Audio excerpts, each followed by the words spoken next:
vamos começar com cristalografia de proteínas. Meu nome é Evandro, eu sou pesquisador aqui do grupo do LNS, do grupo Manacá, e trabalho junto à Ana Carolina na linha de cristalografia de proteínas, a MX2, e também vou trabalhar na linha Manacá. E, a propósito, eu fui a participante da primeira EBS, e hoje sou pesquisador aqui no LNS. Bom, proteínas, a gente sabe que tem uma importância muito grande na nossa vida, em diversos processos biológicos, mas entender a estrutura significa entender a sua própria função. E para falar disso hoje, a pesquisadora do nosso grupo aqui, a Ana Carolina Zério, vai falar um pouco mais sobre isso. Obrigada, Evandro. Bom dia, gente. Eu odeio esses microfones de segurar assim, que eu faço a maior confusão. Eu fui feita para ter aqueles da Madonna. E me falaram que ninguém lembra da Madonna, então eu ia falar que é do microfone da Lady Gaga que eu queria. A gente lembra da Madonna, assim, né? Rainha. Bom, gente, essa aula, então, de uma certa forma, é uma continuação do que vocês viram, e a gente só vai fazer vai dar uma aprofundada para como que a gente estuda proteínas, né? Uma pergunta que sempre fazem para a gente aí de todas as cidades é como que a gente bota as proteínas dentro do cristal. E eu espero que vocês saiam daqui, pelo menos quem nunca ouviu falar disso, saia com essa pergunta bem respondida. O que a gente vai fazer é formar cristais, isso vai ficar claro, eu espero, das próprias proteínas. Então, o que vocês viram até hoje, a gente está falando de cristais, onde a gente olha para... A gente descobre, usando as técnicas aqui, o que está nos eixos, qual é a forma do cristal, certo? Se você tem um monocristal, a gente consegue ter detalhes sobre a célula unitária, quem está perto de quem. Mas agora imagina que eu consigo colocar coisas maiores cada vez nesses pontinhos aqui, nesses vértices. Em vez de ser só um átomo, a gente pode ir crescendo essa coisa e ainda assim formando um cristal. Então, o que a gente está falando, o nosso cristal aqui, que eu vou medir, a minha matéria, é um cristal formado por macromoléculas. Beleza? Então, em cada pontinho, imagina que eu posso ter milhões de átomos, em vez de um só. Como no caso do ribossomo, é uma estrutura que tem milhões de átomos e é proteína e RNA misturado. E o cristal foi um desafio, porque você tem que fazer ela formar um cristal arrumadinho, bonitinho, onde eu tenho uma proteína em cada ponto da rede cristalina. Isso é importante a gente lembrar. E tem um número finito de redes cristalinas disponíveis, e as proteínas também vão tender a formar um dos cristais que está de acordo com a nossa lei aqui no espaço meso, né? A gente forma os cristais nessas plaquinhas, vocês vão ver semana que vem, porque a ideia é, do mesmo jeito que a gente forma um cristal, por exemplo, de sal ou de açúcar, você vai evaporar esse material cuidadosamente até ele se cristalizar. Ou então é uma maneira de purificar uma molécula também, ela vai cristalizar fora da solução, e a mesma coisa acontece com proteínas. E daí, o que a gente vai fazer é um experimento, a gente vai começar explicando aqui o experimento clássico, que é o experimento de rotação, onde eu vou basicamente jogar raio-x nos cristais, vou rodar eles e vou fazer imagens num detetor de área. Então, o que eu vou fazer vai ser rodar o meu cristal de modo que essas imagens aqui cobram todo o meu espaço recíproco. Eu vou rodar ele para que eu consiga pegar todo mundo, em vez de rodar o detetor, como vocês viram em alguns casos, ou de usar um detetor de ponto, que aí você vai ter um espectro, né? Aqui a gente vai coletar todos os pontos, mas eu vou rodar esse cristal em muitos ângulos. Eu vou te fazer muitas imagens. A gente faz milhares de imagens, centenas a milhares de imagens por cristal, e aí a gente vai processar essas imagens aqui para chegar à estrutura da molécula. Tá? Então, a minha informação vai ser decodificada a partir dessas imagens num detetor de área. E o que eu vou saber, então, era a forma do cristal de proteínas que está lá dentro. Beleza? Não é uma coisa tão simples, porque o fato de formar o cristal é uma das coisas mais complicadas nessa história. A gente vai usar, então, uma faixa de raio-x que é perto de um angstrom, e está mais ou menos do tamanho das distâncias interatômicas que a gente quer medir, né? E nós vamos estar começando a falar no início apenas da difração, mas a gente também vai estar interessada na difração anômala, porque eu posso ter alguns elementos ali dentro que espalham um pouco diferente dos outros. Então, lembrem também do que vocês viram de difração anômala, a gente vai falar disso. E por isso também a gente vai conseguir então ver aí um pouco dos tipos diferentes de átomos. Bom, Essa semana toda, a semana passada, né, vocês viram várias coisas, exemplos das várias técnicas que a gente tem aqui no LNLS e no CNPEM também, que permitem que a gente faça análise de amostras aí em várias escalas de tamanho, né, de milímetros até subnanômetros. Se a gente está olhando para dentro para estados de valência, por exemplo, de um átomo, a gente está bem aqui para baixo, no subnanômetro. Eu vou falar do que nos interessa para a biologia, que é o que acontece aqui nessa parte milímetro a nanômetro. E uma coisa que eu queria que vocês reparassem é que existe uma independência inversa, né, do tamanho da coisa que a gente quer ver e da simplicidade que eu tenho que ter na minha amostra. Se eu quero ver uma molécula só, eu preciso ter ela isolada para conseguir entendê-la. Isso que a gente faz na cristalografia. Porque quando a gente olha, mas a gente não pode perder de vista que ela existe na natureza num estado complexo. Por exemplo, proteínas gostam de ficar no meio celular, ou com um monte de proteínas solúveis em volta, ou então em membranas, então com lipídios em volta. A gente está tirando elas desse meio para investigar. Então, também temos que lembrar que isso também não é o estado natural e isso pode acarretar problemas. Então, se a gente conseguir de olho no simples, mas tentar fazer um experimento onde eu consiga manter um pouco do contexto onde essa molécula estava, isso também pode ser importante para a gente. Quando eu tentar cristalizar, por exemplo, proteínas que gostam de sentar na camada lipídica. Não é fácil, eu não posso só colocar água e sal e esperar que a proteína vá formar um cristal. Então, é uma coisa complicadinha. Mas vai ficar um pouco mais claro para vocês os passos disso, né? Então, nesse contexto aqui das técnicas que a gente tem e vai ter no Sirius disponíveis para a biologia, o que eu vou falar para vocês está aqui nesse canto de direito, onde a gente está falando na escala nanométrica. Então, a gente quer ter detalhes no nível atômico do que está acontecendo dentro desses sistemas. E a base toda da biologia estrutural, que é isso que a gente faz, que é um ramo da física misturado na biologia, é parte dessa proposta, ou dessa promessa, que a gente, entendendo a estrutura, a gente vai saber mais sobre a função. Então, olhar para a forma das moléculas e ver como elas funcionam no contexto delas pode nos dar dicas de como ela funciona no seu ambiente natural. É esse o pressuposto da biologia estrutural. Então, a gente tem várias técnicas para fazer isso, para tirar essas moléculas, no caso, estou falando aqui das proteínas, do contexto estrutural, para saber o que elas fazem ali, por que de repente ela está dando errado, né? Se eu tiver só uma mutaçãozinha, por que não funciona mais, ou por que de repente agrega, que nem no caso de doenças neurodegenerativas. E essas coisas, então, a gente já trabalha há um tempo com determinação de estruturas, mas existe um desenvolvimento que acompanha o desenvolvimento das máquinas e também das técnicas de bioquímica que a gente pode utilizar. Para alguns de vocês foram comigo lá para o Sirius, eu apresentei um pouco sobre a linha Manacá. Aqui está faltando o nome do Evandro, que é a pessoa mais nova do grupo. Vocês vão conhecer essa semana o Andrei também, a Carol, o Carlos, que trabalham comigo aqui na MX2, e fazem parte do grupo que está planejando a Manacá. A Manacá, então, é uma das primeiras linhas que vão ser disponibilizadas para usuários. É uma linha de ondulador. Vou falar mais para vocês um pouco mais para frente. A gente tem um range de energia grande, bastante fluxo de fótons, mas também capacidade de atenuar isso quando necessário. E a ideia é que é uma linha onde a gente vai fazer estruturas de proteínas e também estudar a interação de proteínas com ligantes, que esse é o caminho, né? Uma vez que a gente entenda um pouco da estrutura, mesmo que a gente não entenda toda a função dela só pela estrutura, a gente pode começar a ensaiar em que ela liga e como que a gente pode, por exemplo, inibir a função de uma molécula dessas. E isso a gente vai fazer a partir da estrutura que se conhece. Então, nós somos parte o Zé Roque falou no primeiro dia do projeto Molecular Powerhouse, quem lembra?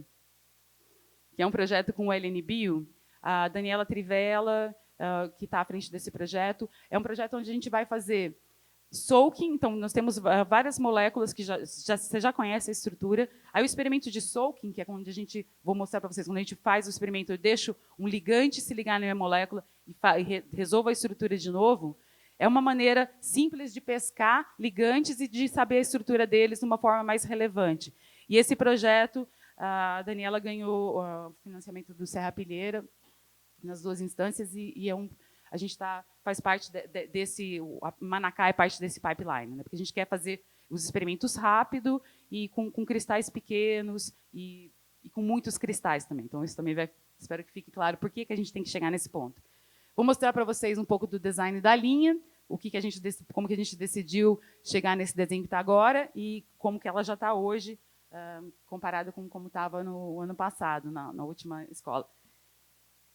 Então, aqui estão alguns pontos principais do que a gente precisa pensar quando a gente fala dos desafios aqui, né, que a gente tem. Então, imagina que a gente está fazendo cristalografia de proteínas desde os anos 40, 50, na raça mesmo, mas é uma coisa que não é nova. E quais são os desafios, então, para uma fonte de quarta geração, tem um monte de gente com medo, vou queimar meu cristal? Se não tomar cuidado, vai sim. Mas a gente tem vantagens, por exemplo, que com o tanto de fluxo que a gente vai ter, a possibilidade de conseguir focar esse feixe num tamanho aí micrométrico e submicrométrico, vai ser interessante para cristais de moléculas complexas, como o ribossomo complexos entre moléculas, e principalmente proteínas de membrana, que é um santo grau, assim, que ainda está muito incipiente o estudo dessas moléculas. Nós vamos também poder estudar, é interessante a gente estudar muitas moléculas, quer dizer, muitos cristais, a gente tem um throughput grande nesse laboratório, então o laboratório vai ser, a operação vai ser um pouco diferente daqui, mas os experimentos vão ser muito mais rápidos e a gente vai ter muitas mais horas no dia para fazer esses experimentos tanto dos cristais tradicionais como dos experimentos com cristais menores. Nós vamos ter um robô que vai ajudar nessa questão da automação. E uma coisa interessante que vocês devem ter visto no nome, que é essa história da cristalografia serial. Então, o que vem a ser a cristalografia serial comparado com o que a gente tem agora? Naquele primeiro slide, eu mostrei que a nossa técnica se baseia aí na rotação do cristal, certo? Só que aí isso depende, então, de fazer milhares de imagens com cristal, que o meu cristal tem que aguentar. Isso é um mega desafio. Seu cristal tem que ser grande, tem que ser bom, durável, não pode queimar. A cristalografia serial é uma maneira de meio que voltar ao passado, onde a gente não tinha como congelar os cristais como a gente tem agora, mas de aproveitar que a gente vai estar vendo aí microcristais, né? E você já vê isso no dia a dia de cristalógrafos. Essas bolinhas aqui, que parecem bolinhas, são aí os meus microcristais. Eles têm 50 microns no máximo. Aí a gente está falando de 5, 10 microns de tamanho. É praticamente impossível de pescar ele numa plaquinha, como vocês vão ver. Quem for fazer a prática na MX2 vai pescar um cristalzinho de lisozima aqui, que é gigante, botar na linha. Mas eu quero que vocês pensem que proteínas maiores, a gente tem vários casos de usuários que trazem aqui cristais que a gente não consegue difratar porque a gente primeiro não consegue pegar ele. Então, fazer o experimento tradicional, eu tenho que ter o cristal isolado, né, o meu monocristal, e conseguir rodar ele para cobrir todo o meu espaço recíproco, lembra? Agora, a cristalografia serial então, é uma ideia de você ver muitos cristais, um atrás do outro, aí em série, e de um jeito que ou eles estão na própria placa, no suporte, que aí eu vou olhar um de cada vez, e eu vou tentar aleatorizar isso de maneira que cada cristal vai estar numa orientação diferente.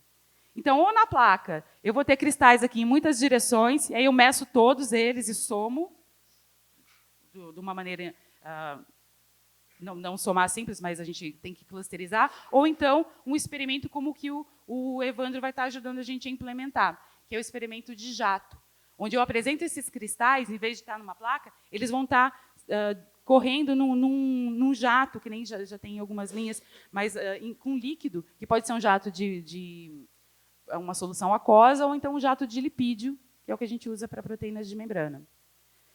É uma outra maneira, então, de apresentar os cristais, que a gente está buscando aí com a cristalografia serial. E aí, então, você faz aí milhares de cristais e conta com essa aleatoriedade na distribuição espacial deles. Então, em conjunto, eu vou ter uma boa cobertura do espaço recíproco, que é o que a gente precisa fazer no fim. Eu ainda tenho que obter todas aquelas imagens no meu detetor.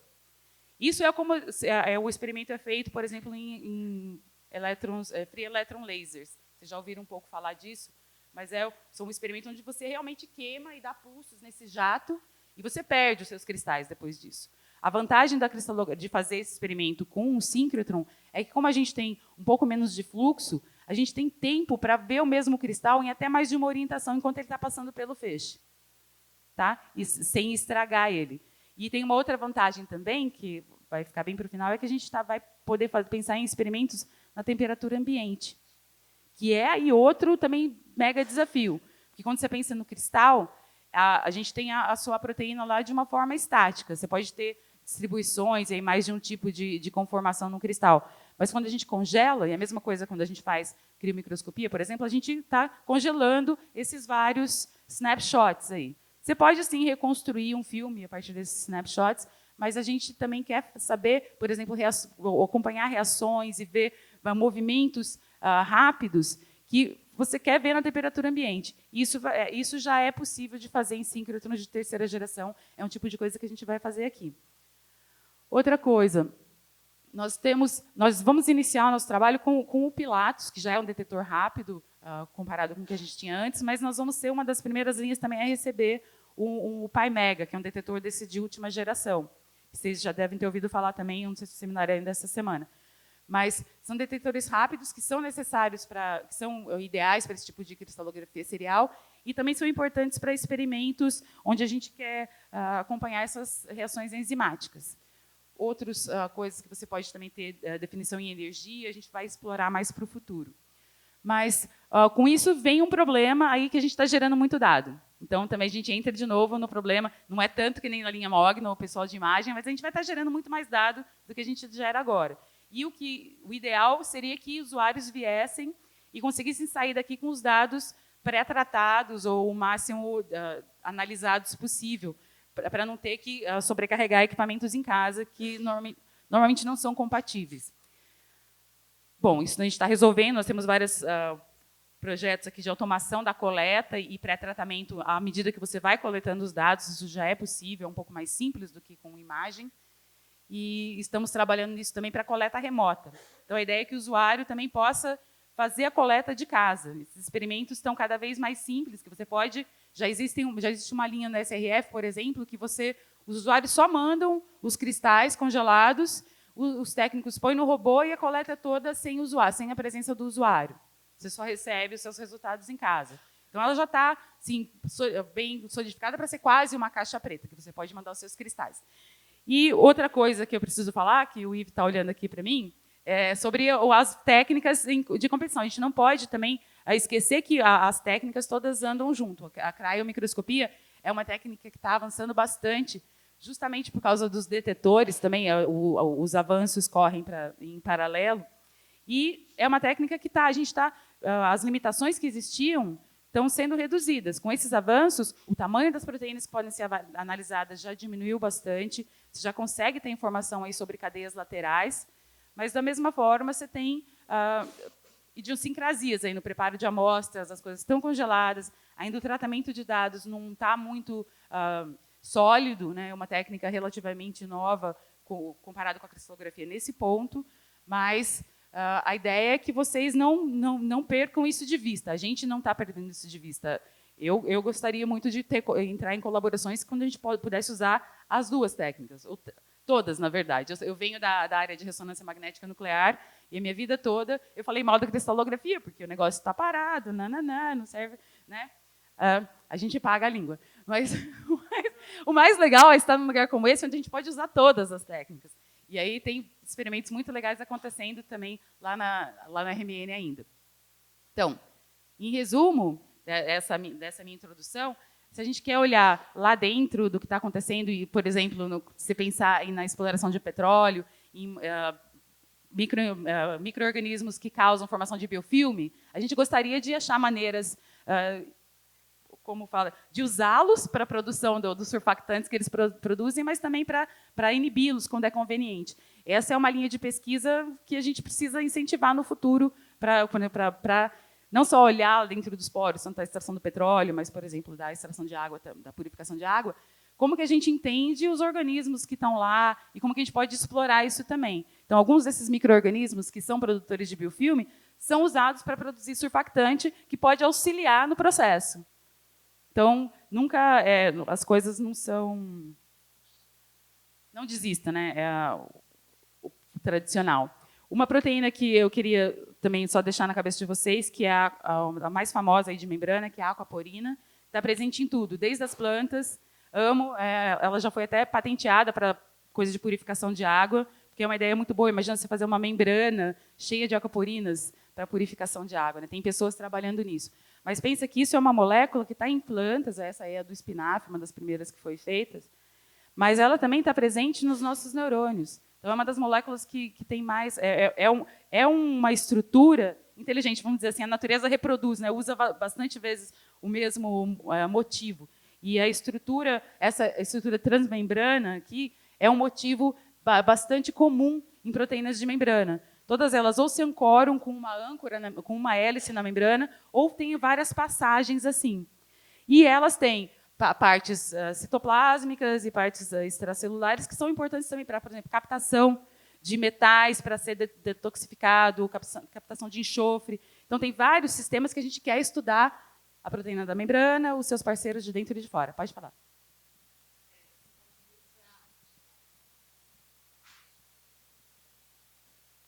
Você está falando isso sobre a estrutura da aquaporina ou é exatamente a mesma aquaporina que está presente na planta e no neurônio? A mesma aquaporina, quer dizer, elas são a mesma proteína, a mesma classe de proteínas que está presente nos dois. Não é? A sequência pode ser ligeiramente diferente, mas ela tem a topologia é igual. E aí você tem a estrutura é massiva, é igual. Só que você muda aí o que ela transporta, geralmente os resíduos que estão em cima e embaixo. Então, apesar dela ser uma estrutura que é parecida, não são todas iguais. Então, a gente precisa estudar em detalhes, porque eu quero saber como que é. Em alguns casos, ela move a água, em outros, ela está trabalhando na homeostase, na sinapse. Você pode estar... ela está envolvida no crescimento no processo de crescimento, né, no caso dos neurônios, por exemplo. E, assim como a aquaporina, a gente tem outras interfaces no nosso corpo que também têm membranas, que também são interessantes para a gente entender e estudar, não só o que acontece lá dentro, na interface, quando uma proteína se liga na nossa célula, mas como o sinal é transmitido, e como, por exemplo, um sinal pode ser transmitido lá do nosso intestino, a gente produz serotonina, até os neurônios do cérebro, né, que existe assim, essa comunicação. Então, é uma área nova também de gut genomics, entender como que esse eixo nosso funciona é importante. E aí, o que tem ali? Esses receptores, por exemplo, aquele B2A, esse receptor, o adrenérgico beta-2, é um super importante, está aqui em cima. Ele tem vários, tá vendo? Ele tem aí também 7 hélices que cruzam a membrana. Eu ponho com o dedo mesmo, eu assim.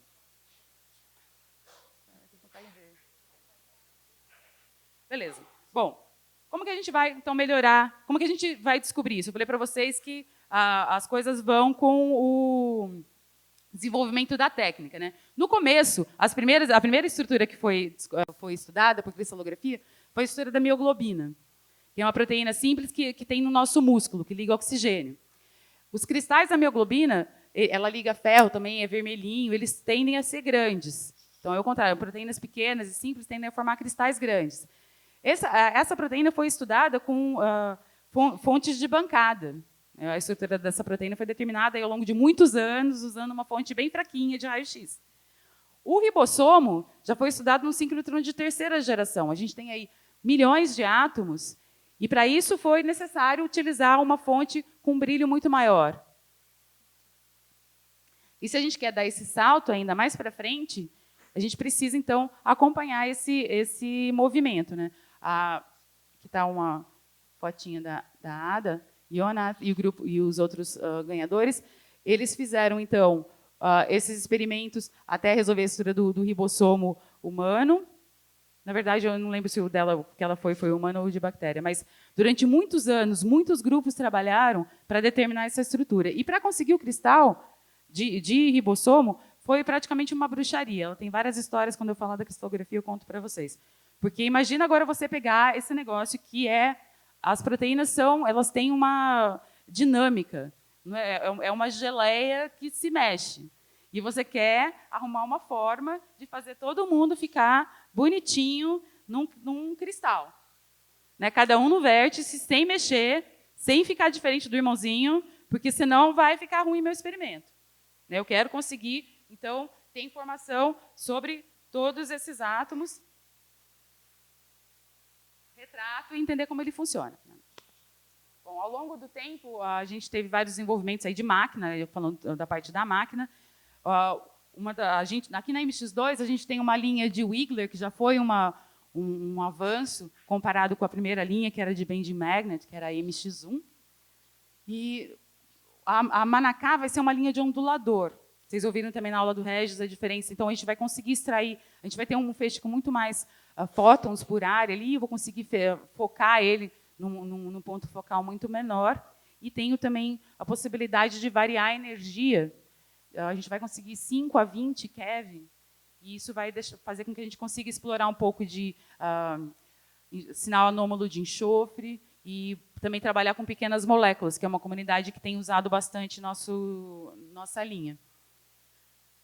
Agora, então, além da máquina, a gente depende também da nossa amostra. O processo de cristalização é empírico. A gente tem também um arcabouço de muitos anos de trabalho, mas, basicamente, você tem que purificar a sua amostra.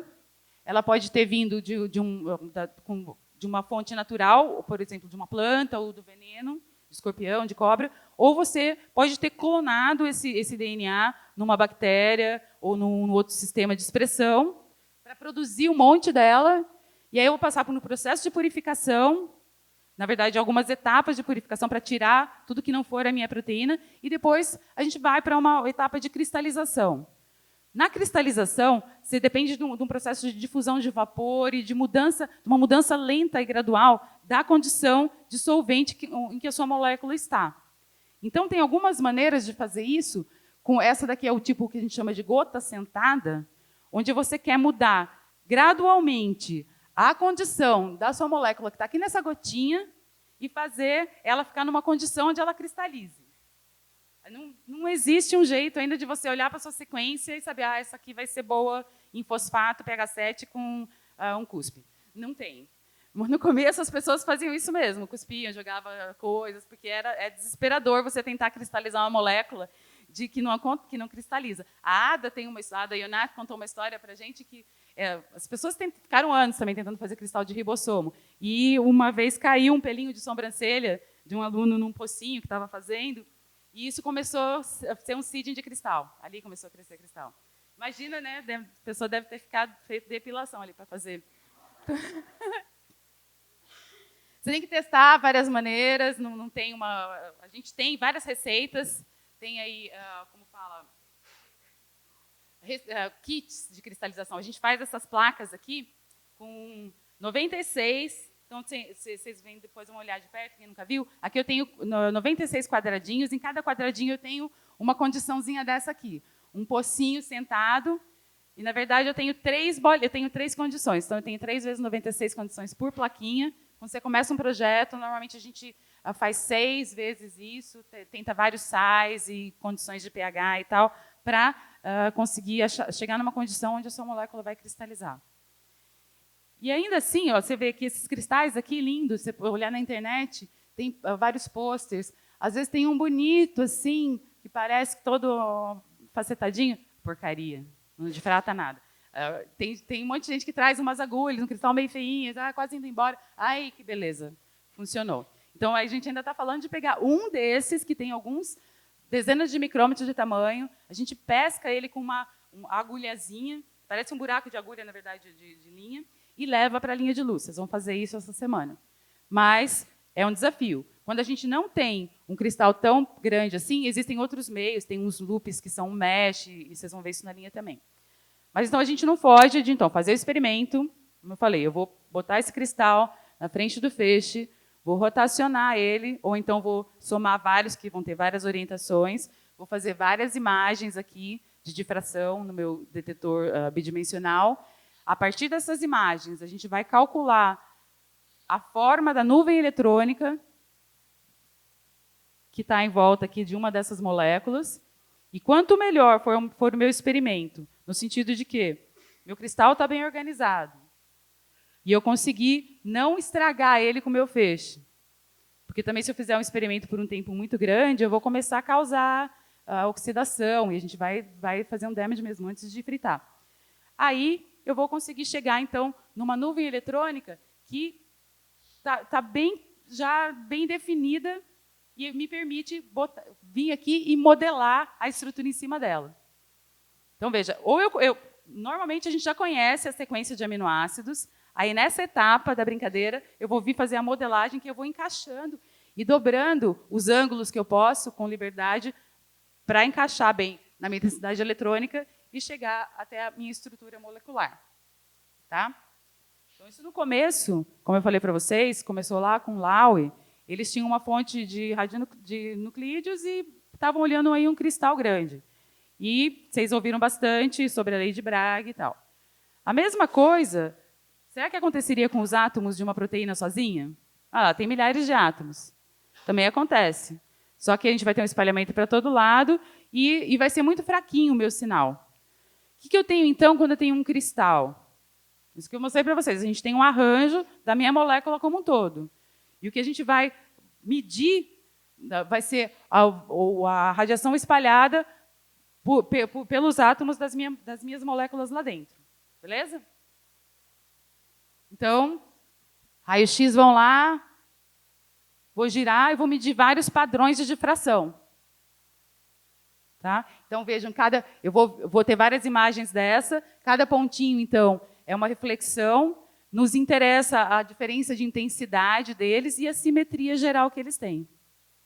As distâncias entre os pontos, tudo isso vai refletir o quê? Numa primeira olhada, você, ou, na verdade, o computador, que é o programa que a gente usa, já vai decifrar tipo, que rede cristalina que é aquilo ali. É a primeira coisa que você tem que saber. Que grupo cristalino que a gente está. Lembra que não é infinito. Então, você consegue fazer isso relativamente rápido. É a primeira coisa que a gente faz quando coleta.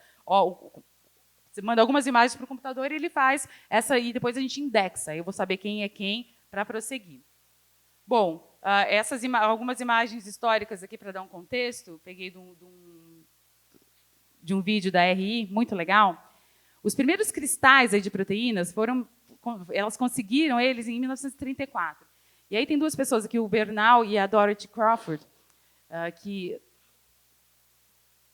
Hodgkin, nome de casada, foi uma pessoa super importante nessa história toda, foi uma das primeiras mulheres a ganhar prêmio Nobel, por ter feito várias contribuições à cristalografia, inclusive essa parte aí de ser uma das primeiras pessoas a conseguir cristais de proteína. E aí, ao longo do tempo, ela também não foi a primeira, porque já existiam outras pessoas que estavam interessadas, tinham várias tentativas aí de entender, uma vez que no começo da cristalografia mesmo isso estava caminhando. Mas era problemático, porque os cristais estragavam, você tem muito pouco sinal. Então, olha, esse aqui é uma foto, né? Então você fazia fotos em filme, depois tinha que medir isso tudo, mas ainda assim, olha, essa daqui é de 34 também.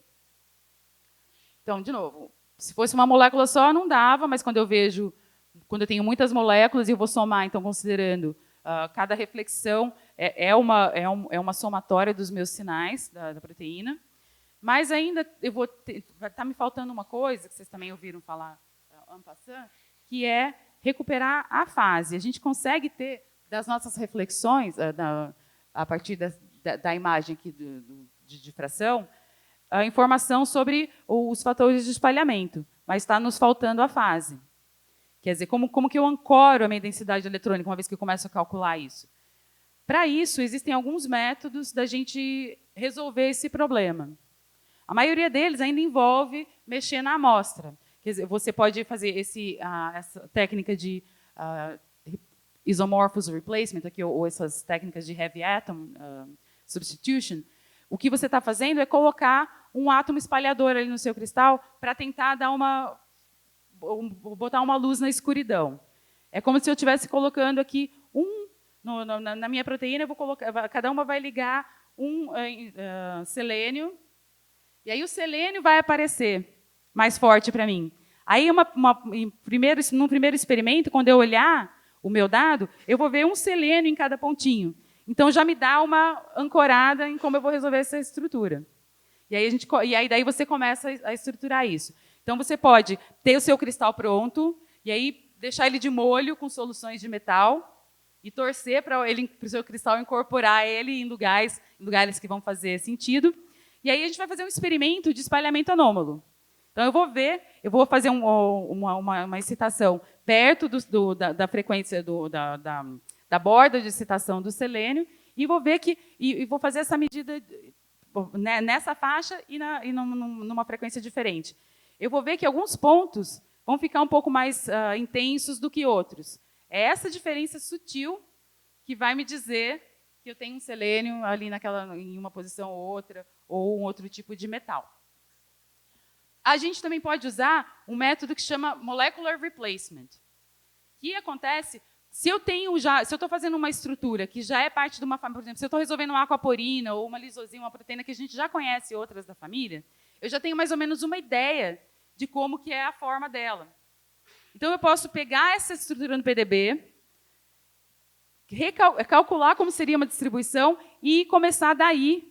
Então, a gente usa as fases daquela proteína. Então, eu uso a informação que eu tenho para aquela que eu já conheço, mesmo que não seja a ideal, e começo a fazer um cálculo aí, até ele chegar, até convergir para o valor que eu tenho. Mas isso, então, depende de eu ter uma estrutura parecida com a minha. E se eu não tenho, ou se elas são muito diferentes? A gente pode usar outros métodos, como o Archimboldo, que é um trabalho que o Andrei fez no pós-doutorado dele, para fazer o faseamento de estruturas complicadas, que aí ele vai usar pedaços de estruturas parecidas do PDB para fazer esse replacement. Então, isso também a gente pode conversar mais na semana que vem, porque para alguns casos você não consegue fazer nenhum desses. Então, você tem que tentar várias coisas aí. E essa é a tentativa mais nova, são esses métodos diretos. Então, como eu falei aqui do espalhamento anômalo, né, a gente vai ter uma pequena diferença nas difrações, mas, basicamente, a gente interpreta a história como se fosse um cristal mais simples, só com aqueles espalhadores nos pontos. Fica claro isso? Essa é um conceito importante da gente ter. E aí, com isso, eu consigo recuperar como era a forma da minha molécula. Beleza? Ou então, figurinha de novo. Essa aqui é a estrutura da mioglobina. A primeira foi resolvida, né?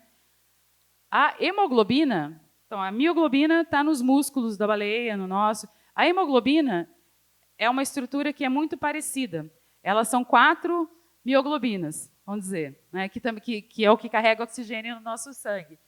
Imagina, esse desenho ali do lado é um daqueles desenhos do Darwin, imaginando aí a evolução, né?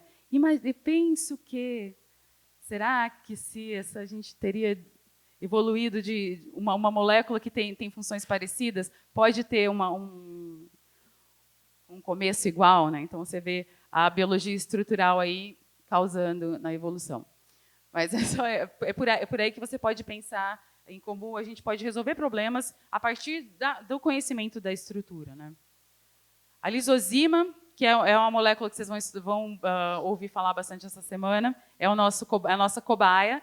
É uma molécula que é fácil de cristalizar. A gente tem maneiras de se cristalizar ela em alguns minutos, com alguns kits. Então, é uma molécula, ela é bem enovelada e pequena. Então, ela também apresenta várias facilidades para o trabalho, mas foi uma das primeiras também a ser determinada, tem algumas propriedades antibióticas.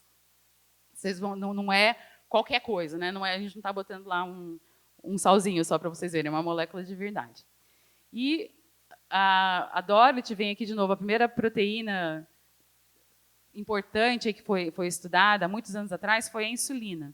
Então, o trabalho da Dorothy também. E pense que nesse tempo, quando a gente está aqui falando de computação, a medida das intensidades e todos esses cálculos das transformadas de Fourier e fatores de estrutura, esta mulher fazia na mão. Ela criou umas réguas para cálculo, que ainda existem em museus, com os termos da transformada de Fourier e das séries, para ir decompondo as contas, para chegar nessas estruturas. Todo esse trabalho que foi feito lá na Inglaterra é uma coisa que existe, que tem um histórico lá, tem coisas acontecendo em outros países, também aconteceram ao longo dos anos, mas eu recomendo que quem quiser entender um pouco mais, e até para estudar e explicar, que entre um pouco nesse canal deles aqui da Royal Institution. Tem muito material muito legal, tem entrevistas com o Bohr, super legais, porque ele dava uns seminários no final do ano, então tem uma série de vídeos ali. Recomendo muito para quem quiser entender um pouco mais sobre a cristalografia. Voltando de novo para a teoria, pessoal, o que a gente vai medir quando a gente estiver lá no laboratório.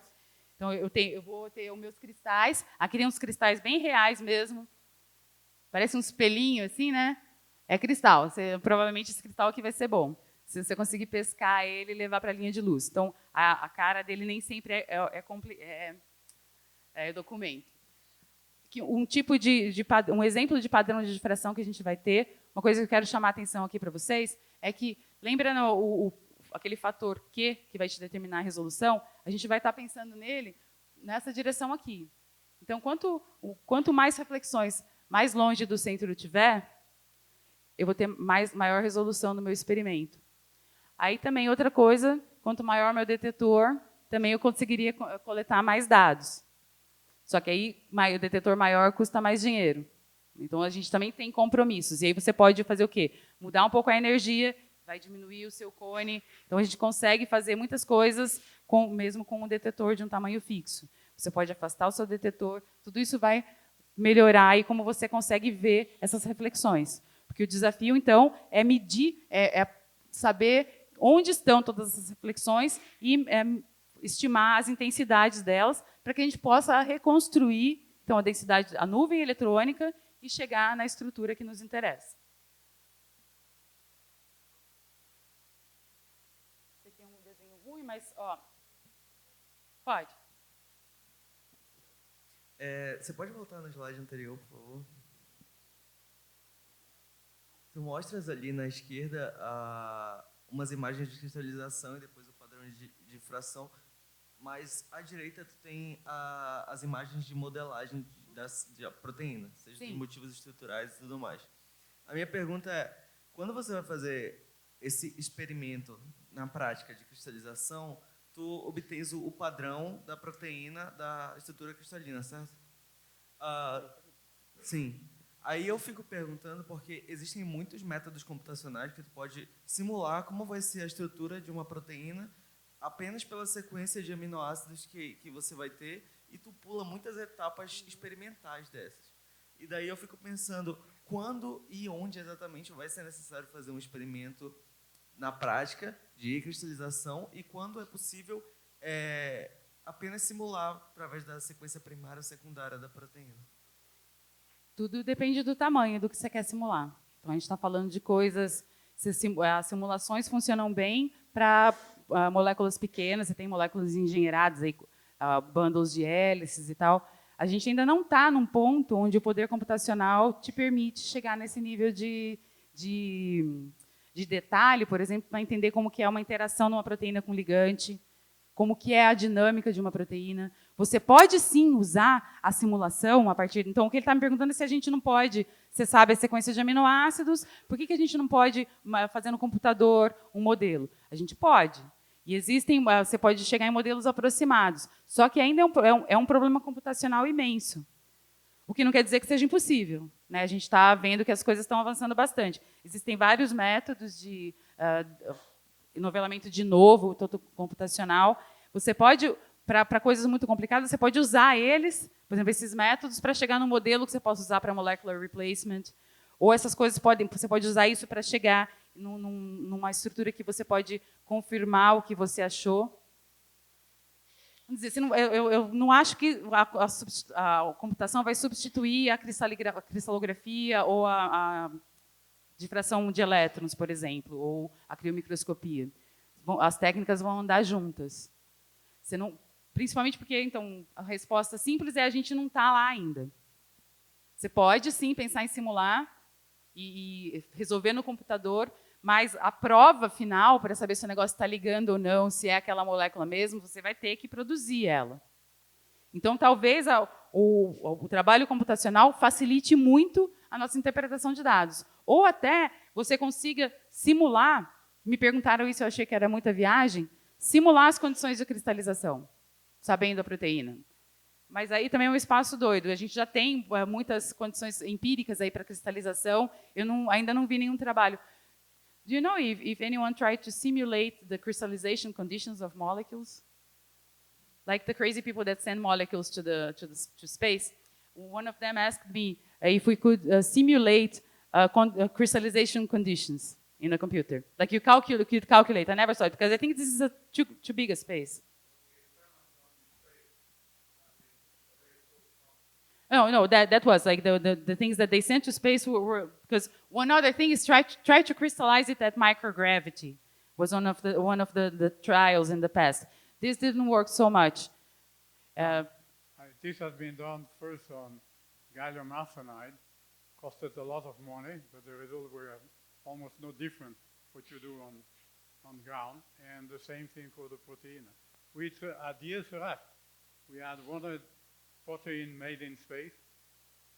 It was not worthwhile. Okay.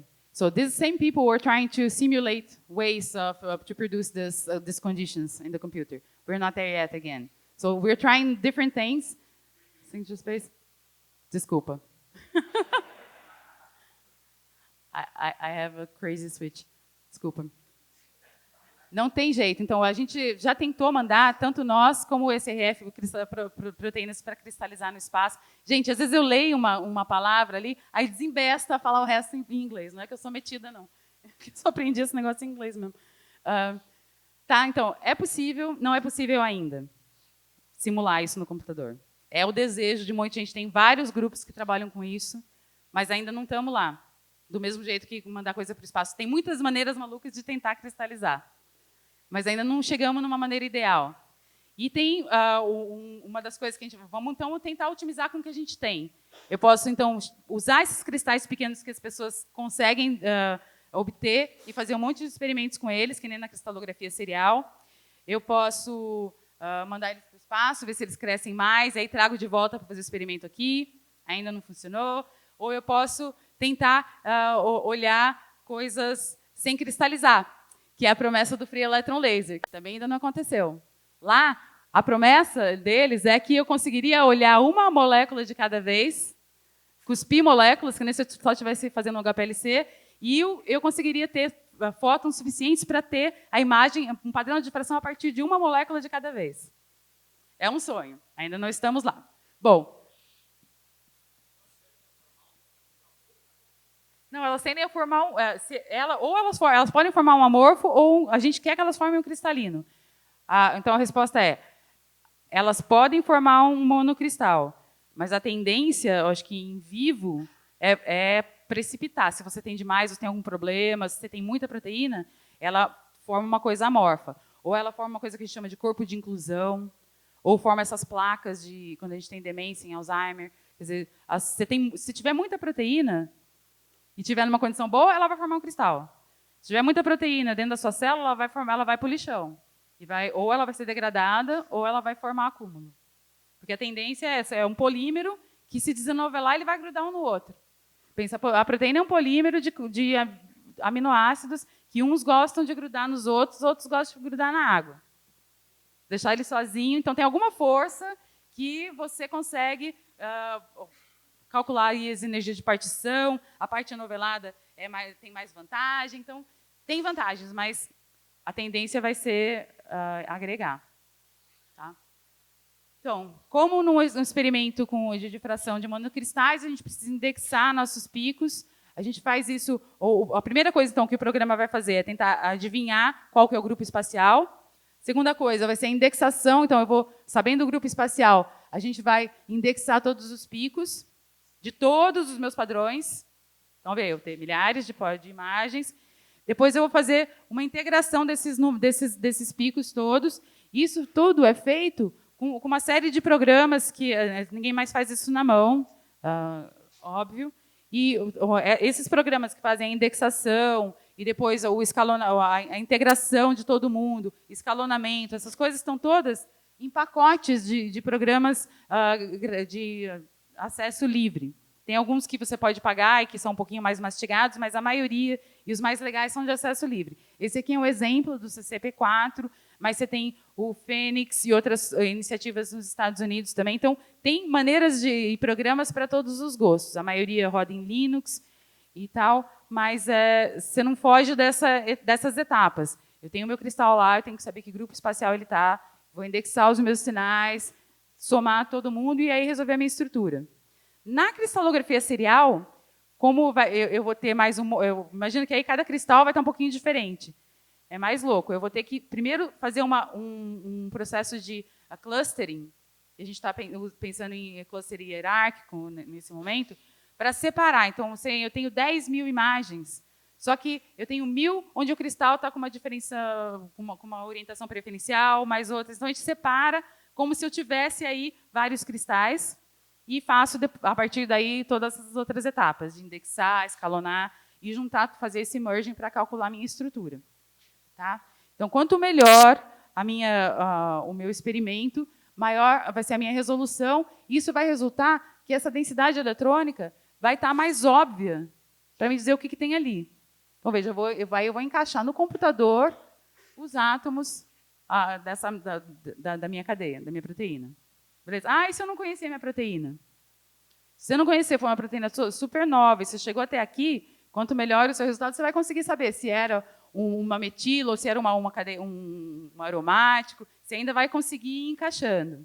Vai demorar um pouquinho mais para fazer de novo, mas também é possível. Bom, mas a gente falou, então, de coisas que a gente conseguiu fazer até em síncrone de terceira geração, passando pela aqui a lisozima, né? Agora, repara que essas coisas vão estar em escala, também peguei da RI, aqui em escala, o tamanho do LSL, então, um cristalzinho de sal, e o tamanho da lisozima. Aí, ele, aparecendo ali do lado, vem vindo um desses ATPase, que é uma proteína que atravessa a membrana, né, para produzir ATP. Aí, nessa escala, o ribossomo chega aqui no canto. É muito maior. Então, é um desafio e essas coisas, importa saber se essa voltinha aqui está enovelada ou não, se tem o aminoácido que tem aqui ou ali. Então, detalhes nessas coisas enormes importam muito. E são as pequenas diferenças que interessa a gente estudar. Eu quero achar um remédio, por exemplo, que venha e emperre o funcionamento do ribossomo só das bactérias, por exemplo, ou só de um tripanosomatídeo e não meu. Porque eles são muito parecidos, os nossos com os dos nossos inimigos, aí, os patógenos. Então, a busca de fármacos passa por entender diferenças entre essas moléculas biológicas na gente e nos nossos invasores, para a gente poder pensar aí em remédios, em como mesmo emperrar essas coisas. E o trabalho na Molecular Powerhouse, a gente está coletando pequenas moléculas da biodiversidade natural brasileira, de plantas, fungos, do mar, de várias coisas, para buscar ligantes que a gente possa testar para inibir ou melhorar a função de moléculas grandes, como o proteassomo, o ribossomo, no futuro. Já falei da ADA, e ainda aqui tem coisas maiores ainda. Por exemplo, a polimerase é uma coisa enorme, e, como eu falei, essas coisas acontecem no contexto celular. Esse aqui é um desenho do David Goodsell, mostrando um exemplo de como essas coisas estão na célula. Quer dizer, não está nada soltinho, legal para formar um cristal, como a gente quer. As coisas estão lá, num ambiente totalmente cheio, lotado. Os ribossomos aqui são umas coisinhas cor-de-rosa pequenininhas, ligando em DNA, passando aqui. Então, esses blobs todos são as proteínas, e a gente quer entender como elas funcionam nesse contexto. Tá? Então, às vezes, você pegar uma técnica que tem um pouco menos de resolução, pode ser interessante para, por exemplo, estudar o contexto celular, por exemplo, do ribossomo, ou uma vez que eu já entendo essa molécula, eu posso usar uma outra técnica com menos resolução para olhar isso no contexto do tecido onde ele se encontra. Então, é legal a gente poder ver passar por essas escalas de tamanho. né? Eu entendo como que uma molécula funciona solitária, mas depois eu vou usar uma outra técnica para entender como que ela está no contexto. Por exemplo, se você quer entender a divisão bacteriana, a gente tem um projeto para entender como que a bactéria se divide. Então, tem uma série de moléculas que formam assim, uma cinta aqui e estrangulam as duas células. Essas moléculas são parecidas com a nossa tubulina, com moléculas da nossa célula também, mas tem um diferencial que pode ser explorado para a produção de novos antibióticos. Estou ligada que são 10 horas, já estou rapidinho agora. Assim como essas moléculas aqui, o PDB, quem não conhece, gostaria de deixar, vou fazer bastante propaganda aqui, é o Protein Data Bank. Pode falar. Oi, Carol, tudo bom? Diga. Queria fazer uma pergunta bem básica e outra mais prática. A básica é se todas as proteínas se cristalizam da mesma forma, formam o mesmo padrão de cristal. E se assim, o formato, né, aquelas facetas e tudo, se aquilo é padrão para a proteína ou se aquilo pode variar. Pode variar, cada proteína, tem a lisozima sempre cristaliza num determinado grupo, a mesma proteína sempre vai cristalizar, quer dizer, quase sempre vai cristalizar no mesmo grupo, mas você tem, cada proteína pode cristalizar de um jeito diferente, mas não fora daqueles 60 e poucos grupos que a gente tem possíveis. Porque você mostrou uma foto que tinha vários cristais idênticos, aí eu fiquei imaginando que seria... Mas olhando de fora, quando você olha, assim, até olhando no microscópio, eles são todos muito parecidos. Né? Então, você pode ter assim, se for um que for mais hexagonal e da lisozima, ele não vai ser parecido, mas eles são... não tem muita diversidade quando a gente olha olho nu, não. Ou no microscópio. Mas as proteínas são muito diferentes, têm tamanhos variados, então no PDB tem várias maneiras de você ver isso. Aqui são as motoras, e tem esse aqui que são todos os tipos de vírus que já foram cristalizados, mas nem todas as proteínas cristalizam. Então, a sua pergunta, acho que aqui tem alguns dados mais antigos, mas nem todas as proteínas cristalizam, aí elas podem ser estudadas ainda por outras técnicas, por exemplo, o RMN. Então, no PDB, esse dado é um pouco antigo, mas a gente tem agora 140 mil estruturas no total. Mais ou menos 90% cristalizou e foi resolvida por cristalografia. O resto são moléculas que ou são intrinsecamente desenoveladas, tem moléculas que são soltinhas mesmo, que a função delas depende delas poderem migrar e serem desenoveladas, ou elas são muito flexíveis, e aí a gente consegue resolver por RMN, ou são complexos, e aí você pode fazer por microscopia eletrônica, se ela também não cristaliza. Sim, obrigada. E a outra dúvida é, por exemplo, tem uma proteína que eu trabalhei, que é a caspase, que ela tem ela tem cisteína, né? A característica dela é a presença da cisteína e do enxofre. E a gente viu que o arsênio inibe essa proteína. E a hipótese é que ele se ligue no enxofre, né, uma vez que o arsenito tem alta afinidade com enxofre e tal. Então, eu queria saber se, para fazer um experimento, para confirmar isso, se caberia fazer uma análise utilizando essas técnicas mais avançadas com luz síncrotron, ou se... porque eu sempre fico na dúvida se, a partir de que ponto eu tenho que usar essa técnica, né? Ou se teriam outras metodologias mais simples para poder responder essa questão. Se você quer ver que ele substituiu mesmo, que ele entrou tipo, no lugar do enxofre... Se ligou ali no enxofre e inativou o sítio de ligação, por exemplo. O ideal seria você ter uma maneira de fazer uma imagem disso, e a cristalografia seria, acho que a técnica que vai te dar a maior resolução atômica aí. Eu não sei se o arsênio tem borda medível. Seria por aí. Tá? Bom, então, pode... Mesma coisa. Você pode ver... a gente vê o que o selênio está ali fazendo o experimento de fração anômala. Quer dizer, se está na borda do selênio, ele vai aparecer. É a mesma coisa que você estaria vendo com arsênico, por exemplo.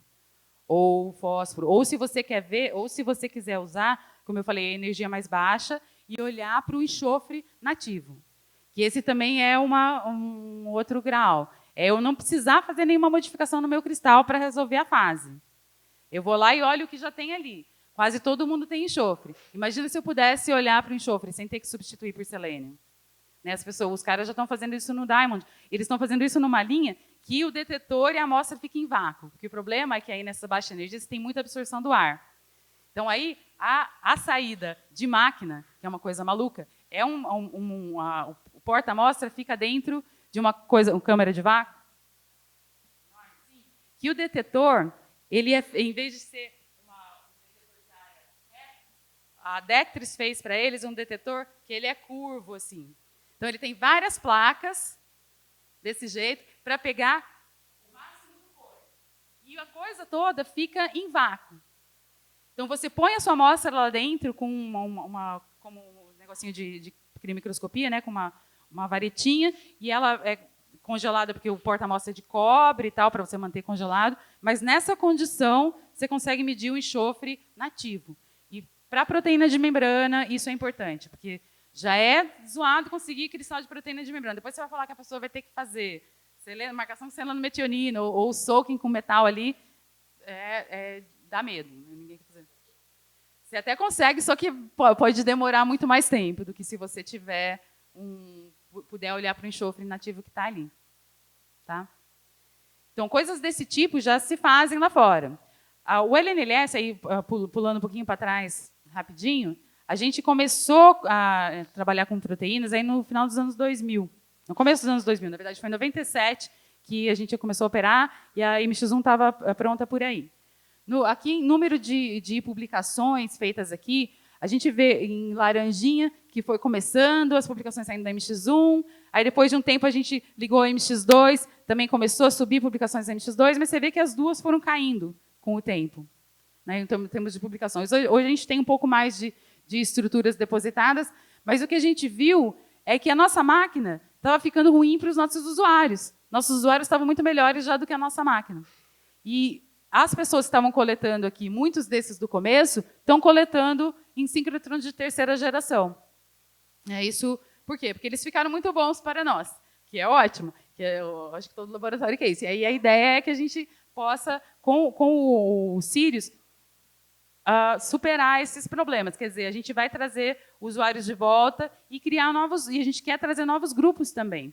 Por quê? Porque a ideia é que a técnica seja cada vez mais, como eu falei para vocês, uma caixa preta, que a gente possa trazer a proteína, porque o importante é a pergunta biológica que a pessoa tem e o que você vai fazer com essa informação. Esses problemas de máquina e da amostra, a gente espera poder resolver. Bom, a gente já tem várias estruturas depositadas aqui, apesar disso tudo. Teve um salto grande na qualidade, aí no aumento do fator de impacto das nossas publicações com o passar do tempo, mas a gente está devagar ainda começando a retomar essas publicações e números de estruturas produzidas aqui. O que a gente tem também, que deu uma melhora grande, foi um detetor de pixel ou Pilatus. Ele já foi uma melhora grande comparado com o Mars CCD, que a gente tinha uns anos atrás.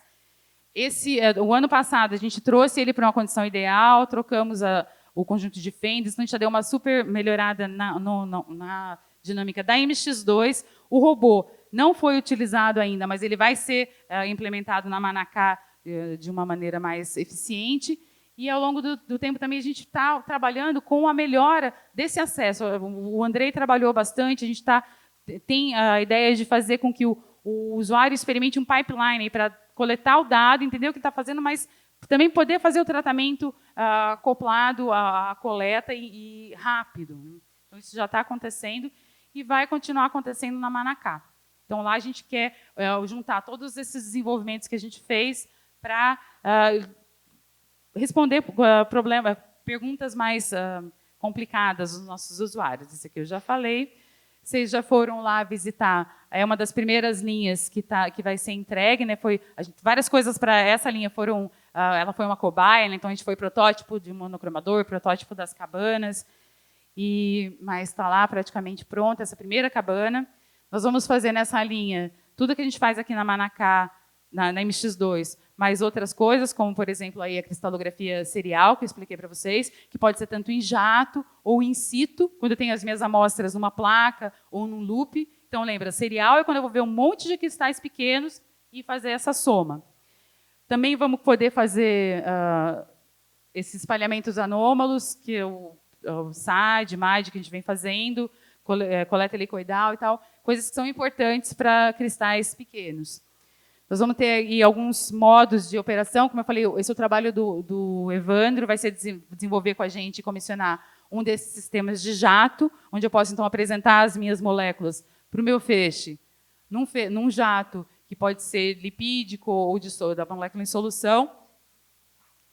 Esses sistemas a gente já está testando, que é quando você tem um monte de cristais num loop, como um mesh, e também vou fazendo um de cada vez, e no sistema de placas.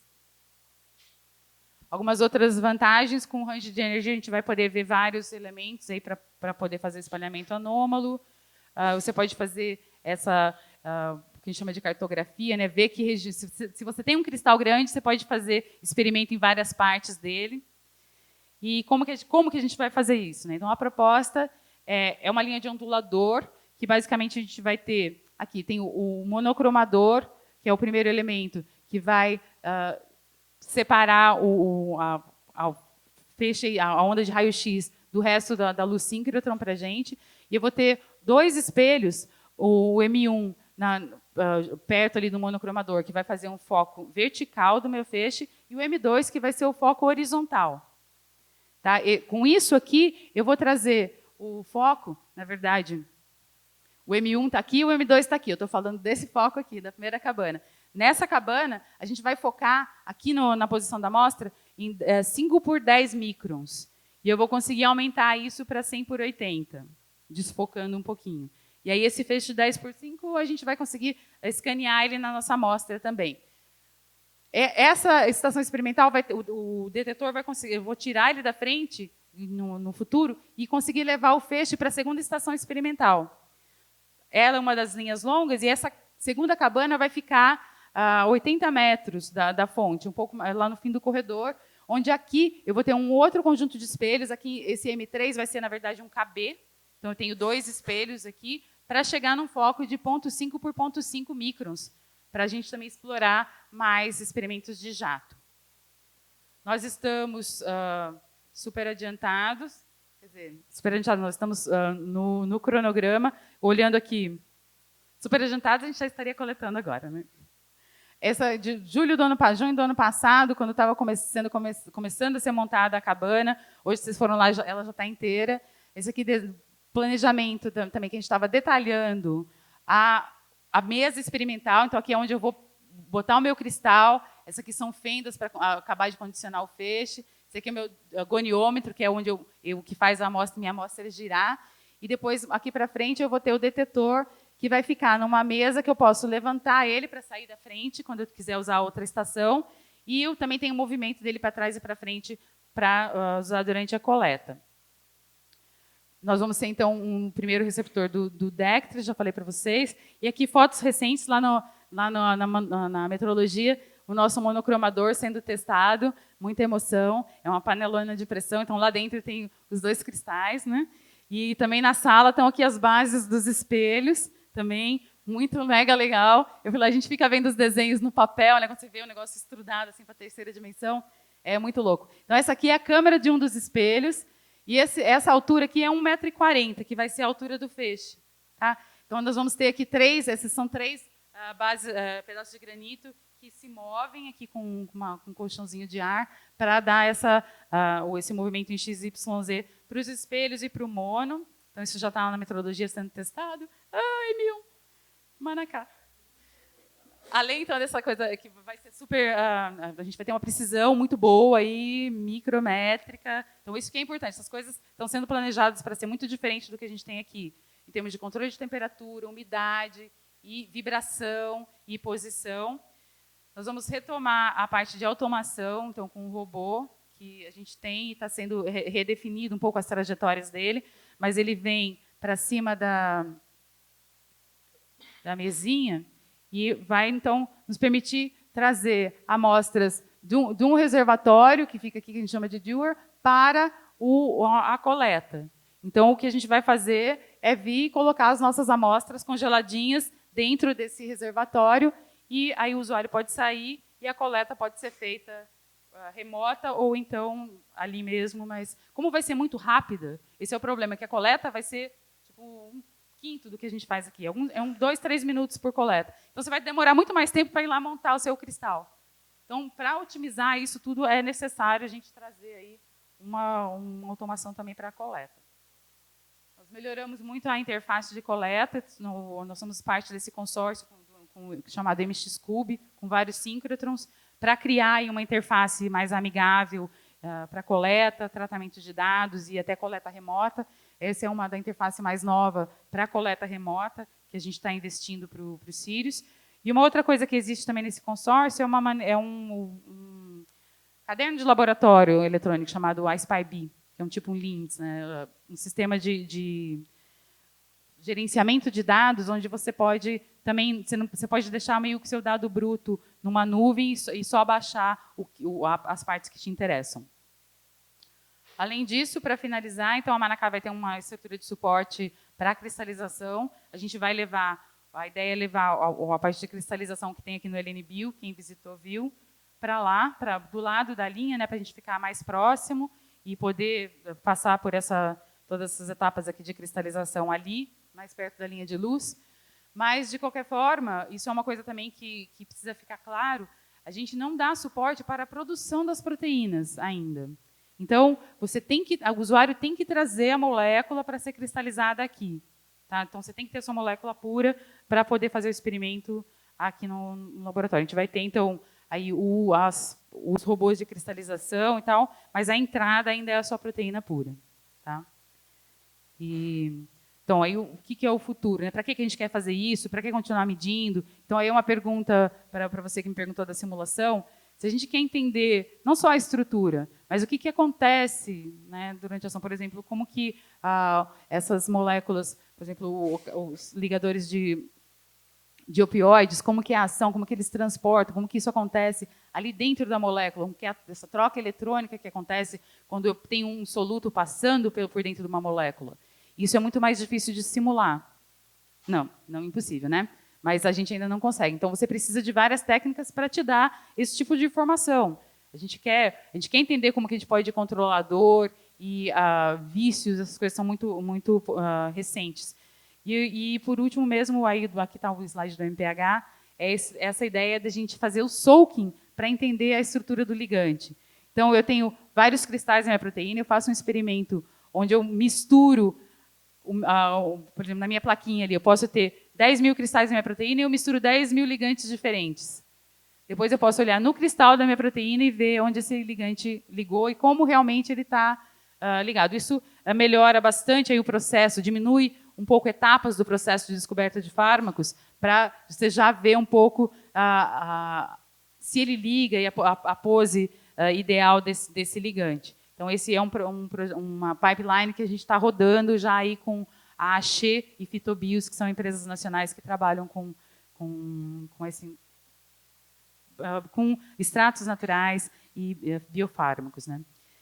Então, e aí, para o futuro, esse aqui é a coisa mais legal dos últimos tempos, na verdade, o tutorial, o experimento é muito legal, de você ver aí diferenças estáticas usando temperatura, fazendo experimento a temperatura ambiente para ter ideia sobre o estado de enzimas. É uma coisa que está no futuro, mas você vê, esse experimento foi feito em 2017.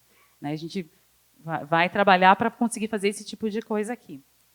Então, para terminar, mensagens para levar para casa. A gente tem muitos desafios ainda, mas tem coisas muito legais que a gente vai poder fazer na Manacá. Screening de fragmentos é uma outra maneira de buscar ligantes, que eu não expliquei, mas que também usa esse soaking. Então, você tem o cristal, você faz soaking com pedacinhos de moléculas, e depois vê o que pode vir ser preparado no futuro como um candidato a fármaco. A gente está trabalhando nessas questões de automação e de apoio à preparação de amostra, na medida do possível, e estamos trabalhando em novas maneiras de entregar a sua amostra para o raio-x, né? Sendo o jato, tem um pessoal construindo um experimento de levitação acústica para botar gotinhas ali dentro, um pessoal da USP e do ITA. Então, aguardem novidades. E a gente vai estar essa semana, então, na linha. Quem tiver dúvidas pode vir fazer perguntas para a gente. Foi super passando por cima aqui, mas basicamente é isso. O mais difícil é pescar o cristal dali, vocês vão ver. E, na verdade, o mais difícil é fazer o cristal. Perguntas? Obrigada e perguntas.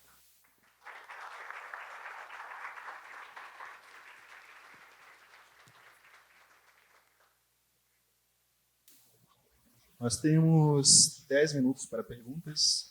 Vamos dar prioridade para as perguntas mais de cunho de conceitos e tudo mais. Casos particulares, a Ana vai estar sempre aí. Então... Isso, depois no café, ou então ainda.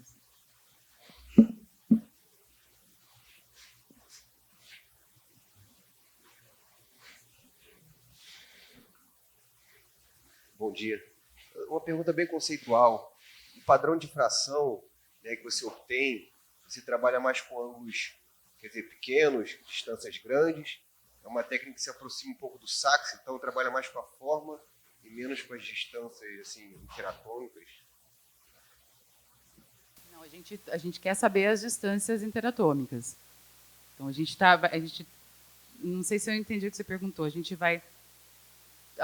tem o detetor, eu faço rotações aí no ângulo φ, muito fininhas, então a gente consegue fazer o que chama de fine slicing, a gente pega cada ponto como se fosse no espaço, assim. Eu vou fatiando o espaço recíproco todo com essas minhas fotos. Tá, mas as distâncias do espaço recíproco são grandes, né? Quer dizer, ângulos pequenos. Não. São ângulos grandes. Então, espalhamento pequeno. É diferente do que você está vendo no sax. Não, na cristalografia de macromoléculas, eu acho que talvez uma diferença um pouco mais clara, tanto para o sax ou para a cristalografia de inorgânicos ou moléculas mais simples, é que ali você consegue medir tanto distâncias grandes como distâncias pequenas. Então você tem... por isso que a Ana falou que a gente precisa de detectores grandes, porque idealmente a gente quer sempre detectar distâncias grandes, né, no espaço recíproco, ou no espaço real, enfim, e distâncias pequenas também. Então, no mesmo experimento, você mede tanto ângulos grandes como ângulos pequenos. E a gente pode... Isso. Formas e distâncias interatômicas. Porque a gente pode também afastar o detetor para medir os ângulos pequenos, no caso. Então, o meu detetor tem uma possibilidade de afastar ele para medir os ângulos bem baixos ali e trazer ele bem perto. E a gente pode até pensar em inclinar ele, se for o caso. Mas a gente tem essa liberdade com o detetor assim. Então, eu meço as duas distâncias. Entendi melhor. Obrigada, André.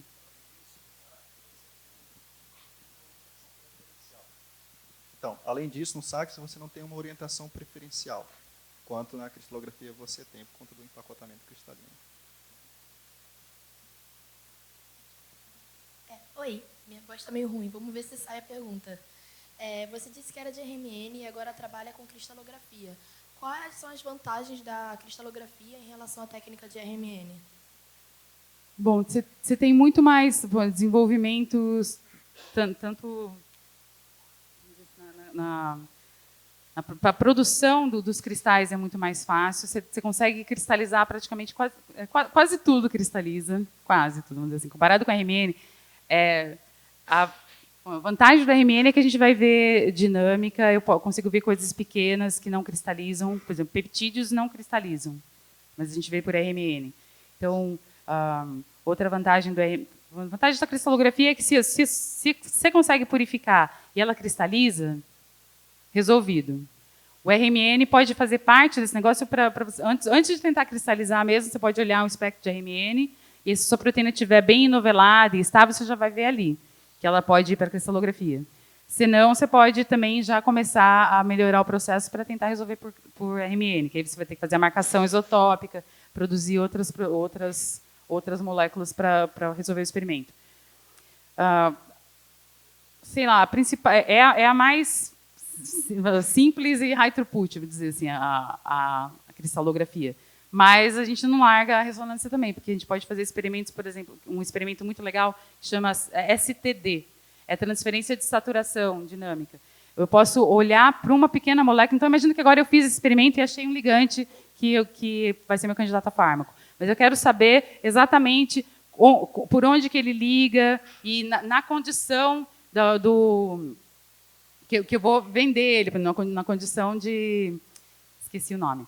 Bom, nessa condição final ali de trabalho, a minha proteína, por exemplo, que é o alvo daquele ligante, não vai cristalizar, ela vai estar em solução na dela, na condição fisiológica. Mas eu posso fazer um experimento onde eu tenho aqui o meu ligante e eu vou conseguir ver que parte dele está interagindo com a proteína, sem ter marcado, sem ter um cristal, sem estar olhando para a proteína, só olhando para o sinal do ligante, que é uma pequena molécula, ele dá um sinal grande. Então, essa é uma técnica vantajosa.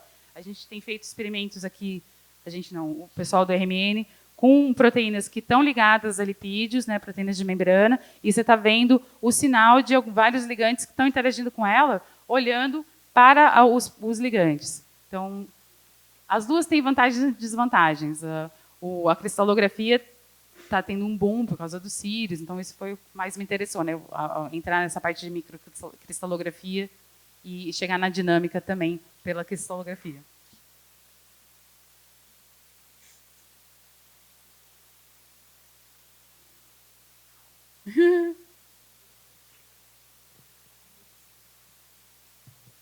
Ana, muito legal, porque realmente eu nunca vi essas coisas na minha vida.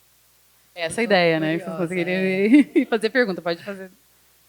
Tem um slide aí que você mostrou vários tipos de proteínas diferentes. E tem uma delas que me lembrou muito na cristalografia, minerais geminados. Existem alguns padrões de geminação.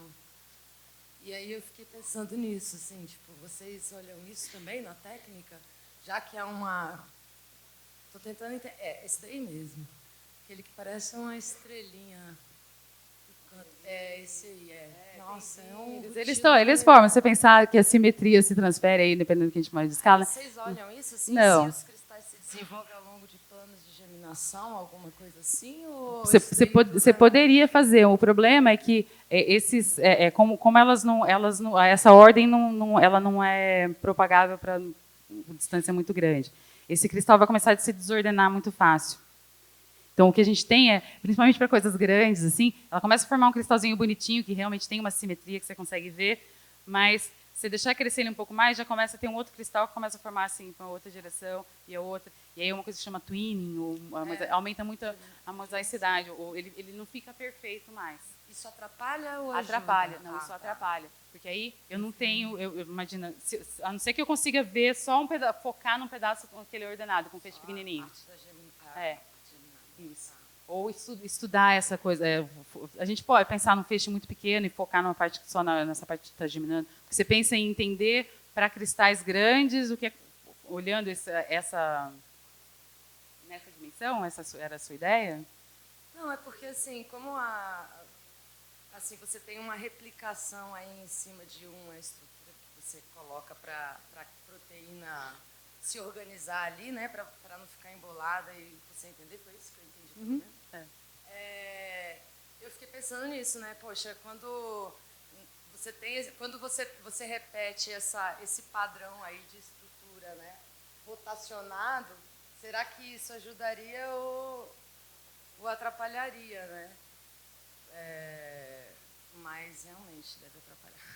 Não, então, a gente gostaria de conseguir propagar isso e fazer um cristal e entender como a gente pode fazer um cristal maior. Mas se ele não estiver muito perfeito, todos esses sinais vão se somar, porque o que a gente mede no padrão de difração é uma soma de uma soma de todas as moléculas que estão ali. Então, se não tiver todo mundo bonitinho na mesma direção, o meu sinal lá na frente somado vai ser ruim. E às vezes, tipo, essas coisas bem simétricas, normalmente vírus e coisas, eles formam com a célula unitária grande mesmo, só tem ele na célula unitária e se repete. Muitas dessas outras você tem mais de uma na célula unitária, então, apesar dela sozinha ter uma simetria bonitinha, o que cristaliza é